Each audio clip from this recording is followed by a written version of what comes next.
ഇപ്പോൾ യുകെയിൽ നിലവിലുള്ള English language ടെസ്റ്റുകളിൽ വലിയൊരു മാറ്റം കൊണ്ടുവരുന്ന കാര്യമാണ് ഇപ്പോൾ ഗവൺമെന്റ് പരിഗണിക്കുന്നത്. യുകെയിലോട്ട് ഇപ്പോൾ നിരവധി സർവീസ് പ്രൊവൈഡേഴ്സ് വഴി ഇംഗ്ലീഷ് ടെസ്റ്റ് പാസ്സായവർക്ക് യുകെയിൽ വരാനുള്ള നിലവിലെ സാഹചര്യങ്ങൾ മാറ്റി ഒരു സർവീസ് പ്രൊവൈഡർ മാത്രമാക്കി മാറ്റുന്ന രീതിയിലോട്ട് നിയമങ്ങൾ മാറും.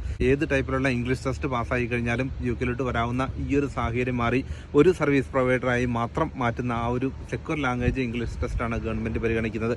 പല ഇംഗ്ലീഷ് ലാംഗ്വേജ് ടെസ്റ്റുകളിലും വലിയ മാൽ പ്രാക്ടീസുകൾ നടക്കുന്നു എന്ന ആരോപണം പൊതുവായി വന്ന സാഹചര്യത്തിലാണ് ഇത്തരമൊരു തീരുമാനവുമായി ഇപ്പോൾ ഗവൺമെന്റ് മുന്നോട്ട് പോകാനുള്ള കാരണം. OETയുടെ ക്വസ്റ്റ്യൻ പേപ്പർ ചോർത്തി ധാരാളം പേർ യുകെയിൽ എത്തിയെന്നുള്ള ആരോപണമുണ്ടായി.